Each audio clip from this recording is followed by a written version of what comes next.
Hello everyone, मेरा नाम doctor कुसुम गोस्वामी है और आज मैं आपको बताऊंगी कि मैंने कैसे अपना जो है एस्टेट पीजीटी और टीजीटी दोनों क्लियर किए हैं।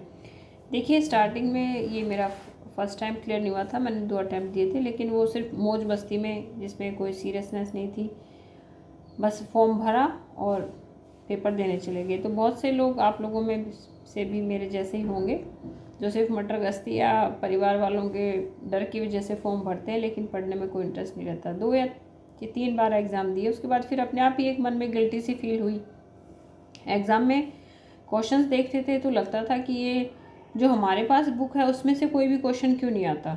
तो फिर थोड़ा ठंडे दिमाग से सोचा गया कि भाई क्या किया जाए। उसके बाद फिर अपने आप दिमाग लगाया कि शायद एक बार एनसीईआरटी की बुक्स देख ली जाए, क्योंकि सब बोलते हैं कि एनसीईआरटी की बुक जो है वो बहुत इंपॉर्टेंट होती है।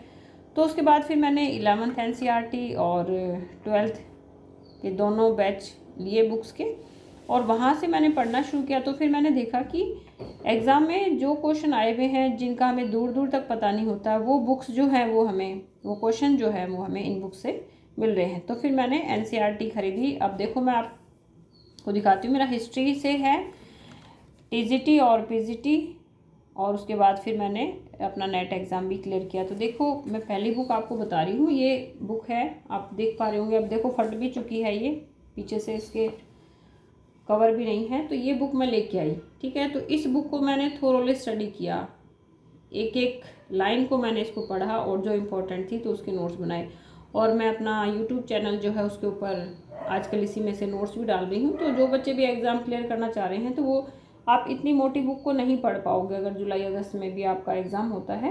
तो मैं डेली वीडियो डाल रही हूँ, तो आप प्लीज़ उस वीडियो को देखें। और इस बुक में से बहुत हेल्प मिली।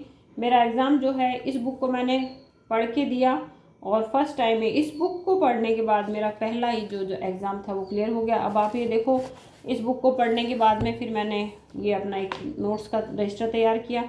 आप देख रहे हो, ये सब मेरे हैंड रिटन नोट्स हैं, और मैं आप बच्चों के लिए आजकल इसी में से वीडियो बना के डालती हूँ। तो बच्चे जो हैं सभी ध्यान से जो भी मैं क्वेश्चन डाल रही हूँ उसको पढ़ो आप, उसमें से आपको ज़रूर मिलेंगी। क्योंकि ये मेरा रजिस्टर ऐसा है, जब मैंने एस्टेट एग्ज़ाम दिया था तो 60 क्वेश्चन जो सब्जेक्ट के आते हैं उसमें से 55 जो हैं मेरे इस रजिस्टर में से थे। तो मेरे को तब एहसास हुआ कि हाँ, वास्तव में ये बुक जो है बहुत ही वैल्यूएबल हैं और हमें इनको ज़रूर पढ़ना चाहिए। इसके साथ ही फिर मैंने 12th की ये बुक ली। 3 है ये एनसीईआरटी की, 3 भाग में है। देखो आप, ये फर्स्ट भाग है, ठीक है। इसका नाम है भारतीय इतिहास के कुछ विषय, ये फर्स्ट अंक है। फिर है सेकंड में भी यही नाम है, भारतीय इतिहास के कुछ विषय, और ये है थर्ड, भारतीय इतिहास के कुछ विषय। तो ये तीनों बुक भी जो हैं आपके एस्टेट को क्लियर करने में बहुत एक इम्पॉर्टेंट रोल प्ले करेंगी। और साथ में आरपीएससी वाले बच्चे जो फर्स्ट ग्रेड की तैयारी कर रहे हैं, तो उनके लिए भी इम्पोर्टेंट बुक है। इसके अलावा फिर मैंने इसके साथ में आपको बताती हूँ, इतिहास का ये आता है आर्य कंपटीशन गाइड, जो कि पीजीटी के लिए, नेट के लिए, एस्टेट के लिए बहुत ही इम्पोर्टेंट बुक है। और आपका कोई भी एग्ज़ाम हो, हिस्ट्री के जो भी क्वेश्चंस होते हैं वो इस बुक से बाहर नहीं आते। तो आपको ये बुक दिखाई दे रही होगी। इसके साथ में मैंने एक बुक और पढ़ी, जिसको मैं अभी भी कंटिन्यू पढ़ती रहती हूँ, पर अभी क्या है, सीरियस होकर नहीं पढ़ती हूँ, जब मन हुआ तब पढ़ लिया। एक ये अरिहंत का क्वेश्चन बैंक, देखिए आप, 2008 का मेरे पास ये है। इसमें तो 6 से 7 हज़ार क्वेश्चन आते हैं। तो आप एक नियम बना लें, गांठ बांध लें कि डेली मुझे जो है एक पेपर करना है, ठीक है। और कम से कम इसको आप 10 से 15 टाइम करेंगे, तब आपका एग्ज़ाम जो है हर हालत में क्लियर हो जाएगा। लेकिन अभी इतना टाइम जो है ज़्यादा नहीं बचा हुआ है। तो आप जो है ये जो एनसीईआरटी वाली बुक्स हैं, इनको अगर आप कर सकते हो तो करो, अदरवाइज आप मेरी वीडियो देखो, तो आपको उससे बहुत हेल्प मिलेगी। तो ये जो मैंने आपको मटेरियल दिखाया है, ये आपका पीजीटी हिस्ट्री के लिए, आपका नेट के लिए, आपका रीड के लिए, आपका टीजीटी के लिए, ये बिल्कुल रामबाण बुक्स हैं। इसके अलावा हमें और मैटर लेने की ज़रूरत नहीं है। मैंने बहुत सारे जो हैं, फिर 6ठी से 12वीं तक का भी मैंने पूरा एनसीईआरटी पढ़ा। ये देखिए आप, ये मेरे हैंड रिटन नोट्स हैं। इसमें भी इम्तिहाज़ अहमद की हिस्ट्री की बुक आती है, उसमें से मैंने ये बनाए हैं। तो मैं आप लोगों के लिए इसी में से वीडियो डालती हूँ। तो जिस भी बच्चे को एग्ज़ाम क्लियर करना है तो वो ज़रूर वीडियो देखें।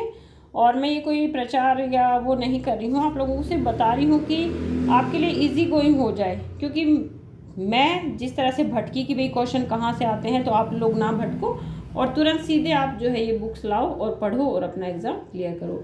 अगर आपको कुछ और भी मेरे से जानना है, पूछना है, तो आप मुझे मैसेज कर दें और मेरे साथ बने रहें। वीडियो को ज़्यादा से ज़्यादा देखें, शेयर करें जो भी आपके साथी हैं, ताकि सबको एग्ज़ाम क्लियर करने में हेल्प मिले। Thank you.